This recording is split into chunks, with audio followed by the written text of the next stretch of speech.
est un mouvement du bras bien connu des rappeurs. Souvent accompagné d'un visage plus agressif que sa tumeur, c'est d'ailleurs leur geste favori.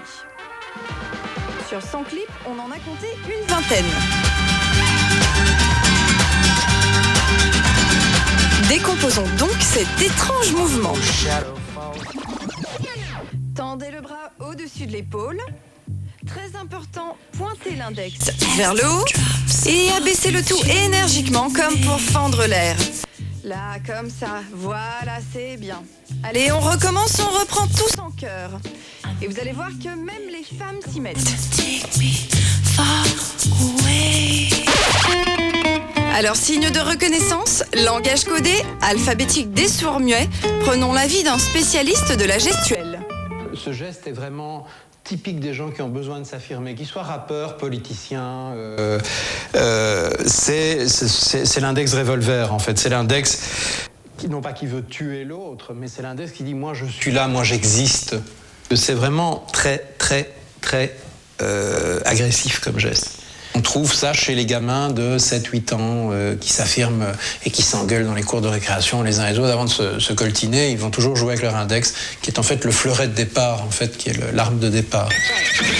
Dites donc cet Eminem qui serait content d'entendre ça. Car s'il y a une palme d'or à décerner aux membres de la communauté rap le plus actif du doigt, c'est à lui.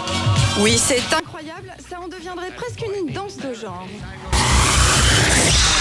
Le deuxième geste le plus reproduit dans un clip concerne cette fois la jante féminine. L'idée de départ étant comment montrer son postérieur tout en chantant. Une solution, le déhanchement. Et sur 100 clips, elles sont d'une bonne trentaine à se trémousser. Chacune à sa manière, bien sûr, ce qui ne signifie pas toujours la même chose. Vous allez voir. Prenons le cas Christina Aguilera et son incroyable va-et-vient de face. Alors ça, c'est Aguilera qui fait l'amour toute seule. Elle symbolise tout simplement le mouvement des hanches, de la pénétration. En revanche, chez Shakira, regardez bien, le mouvement est différent. C'est un déhanchement de côté. C'est un peu le déhanchement, viens, c'est l'invitation, mais c'est pas le déhanchement vraiment érotique. Je montre mon cul pour me faire plaisir, quoi. C'est complètement narcissique, oui, tout à fait. En tout cas, indéniablement, c'est Shakira qui remporte notre palme d'or du déhanchement. Bravo!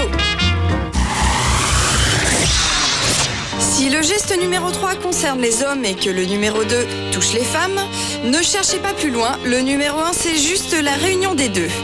Enfin, pas des deux gestes, non, mais des deux sexes. Ne cherchez pas trop loin non plus, on parle juste du baiser. Et oui, sur 100 clips, c'est bien simple, on en a trouvé 50 et il y en a pour tous les goûts. Le soft, le gentil, celui qui se suggère, et bien sûr, la version hardcore. Roulage de pelle massif, fougueux, sensuel, baveux, intense. Enfin, tous ces baisers qui présagent bien de la suite logique des événements. Un baiser est la préfiguration d'un acte sexuel. C'est simplement un acte sexuel qu'on peut montrer à la télé, qu'on peut montrer au public. Et il y en a un qui ne s'est pas privé pour nous le montrer, c'est le clip du groupe Damon. 3 minutes 30 de baiser, ça vaut bien notre palme d'or. D'autant plus que derrière son aspect simpliste se cache une véritable histoire, celle d'une rencontre. Regardez. Première phase, la rencontre. Deuxième phase, l'approche. Et troisième phase, la passion. Il est 92 avec